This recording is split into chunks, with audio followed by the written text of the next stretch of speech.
Hey, hey, it's Monday. It's Mythbuster Mondays. So I have a topic we're going to talk about today for Mythbuster Mondays. It's kind of a opinion-based topic, but I'm going to break it down for you.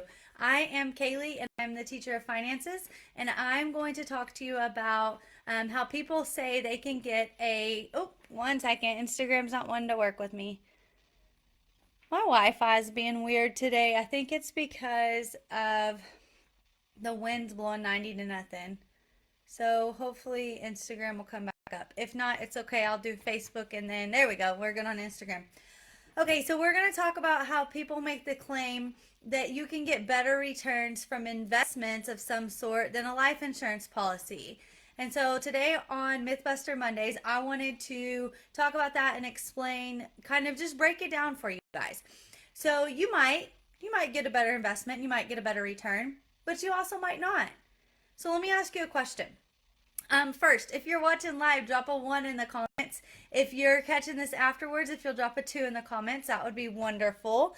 And then if you get any value out of this at any point, if you could just drop value in the comments, that would be great. I would appreciate it. So I'm going to ask you a question. Can you guarantee that you're going to get a return off of an investment?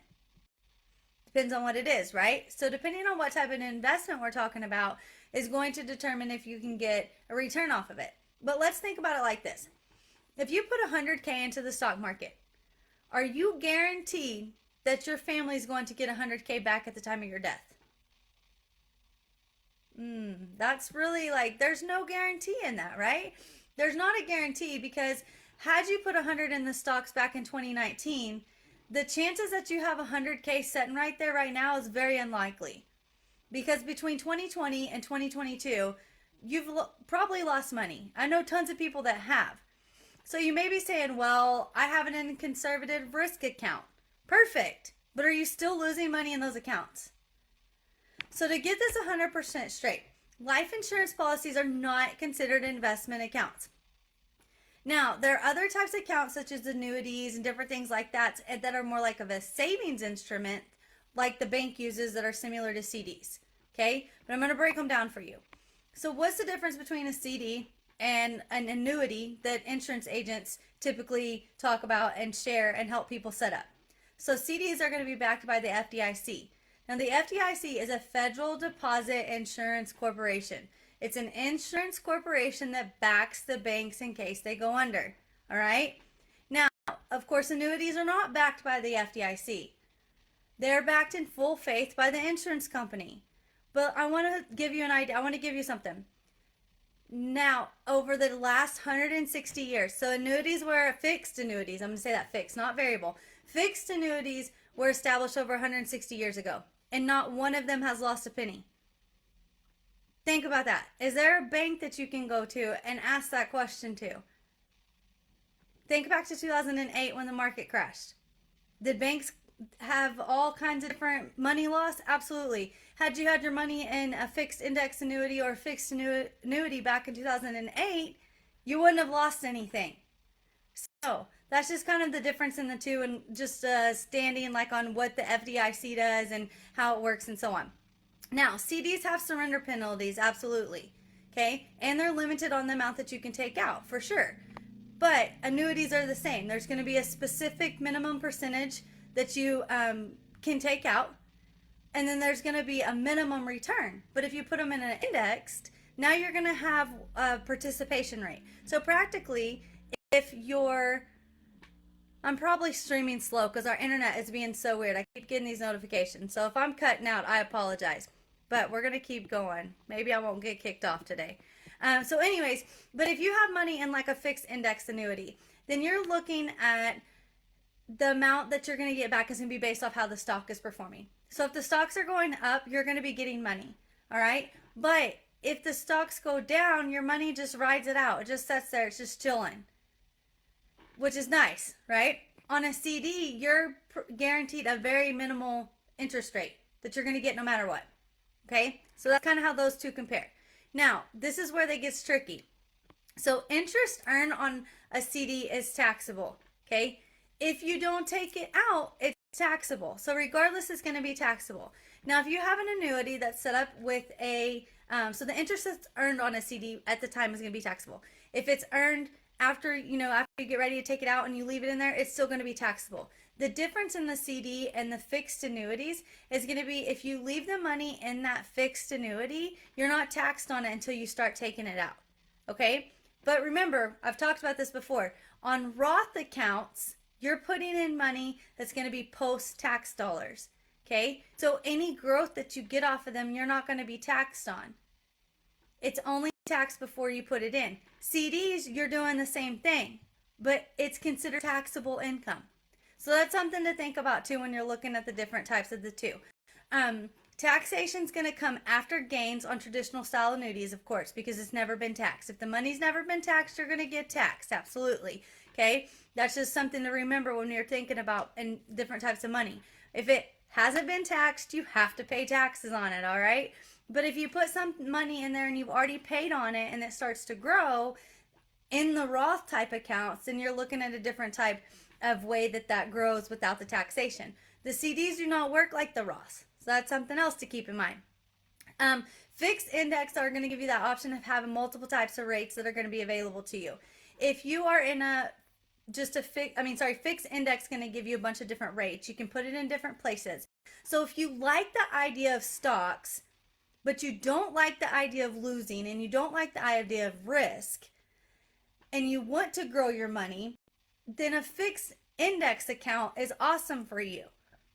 Okay? And you're going to get a really good return off of it because we're talking about returns and policies and investments and everything today, right? So if you like the idea of stocks, but you don't like the idea of risk, then looking at those fixed index accounts are perfect for you. Okay? Because as the stocks are growing and thriving, your money's growing. As the stocks are plummeting, your money is just sitting there hanging out. Okay? But now if we're going to talk about a basic life insurance policy, we go back to the idea of investing in stocks. If you put $100K in there, are you guaranteed that your family's going to get that when they die? No, you're not. There's no guarantee that you're going to get that money back, okay? So if you're looking at a traditional type of life policy, whether it's whole life, term, index universal, universal life, any of those things, your family is guaranteed to get that money that you paid, that you set up, if you paid those premiums like you agreed to. So if you take out a policy that's $100K and you pay on it like you're supposed to, then your family's going to get the $100K. It's guaranteed, right? Now, term insurance is a little bit different. I know people go crazy over term sometimes. Term's different. You set up the amount of years you're going to pay on it. If you don't convert it when the term is over, then of course you don't have the coverage. But if you have the right type of term policy that has convertibility built into it, then you get to have that option to convert it and you still get to have that policy. So, I mean, I know there's so many things that come up. People's been in different situations, and that's why I'm doing the Mythbusters on Mondays, because so many different people have been in all these different types of predicaments where maybe they had term and it ended 2 years before and they passed away. They thought they had insurance, but they didn't. All kinds of crazy stuff, which is why I like to bring it to your attention and let you know, like, make sure you look at your policy. Have a policy review with your agent. If you don't have an agent, call me. I'll do a policy review for you. I do all of this stuff for you for free. I don't charge you anything. But making sure you know what you have, because term can be a little bit tricky and confusing. But if you took it out and it's in place and you paid your premiums, your family is guaranteed to get whatever the death benefit is, right? So that's just kind of something to think about. Making sure you have that agent that's transparent in all of these areas is very critical for you understanding the importance of your policy and how to utilize them correctly within your family and whatever specific situation's going on. So trying to compare an investment product to an insurance product is completely irrelevant in my opinion. All right? So think of it like this. If you're going to compare a smartphone, so like, would you compare a smartphone by breaking it up into the components of the phone? Phone, camera, hard disk, browser, etc.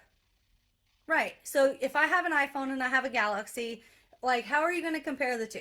Okay? So life insurance products offer multiple features just like a smartphone. Okay? It could be a combination of mortality risk, longevity risk, guaranteed risk, market returns, whole life coverage, along with many other things. So when you're trying to compare a standalone feature, it doesn't really give you clarity or a holistic perspective. So making sure that you understand those like the distinctive features of each thing that you're looking at is really the big picture.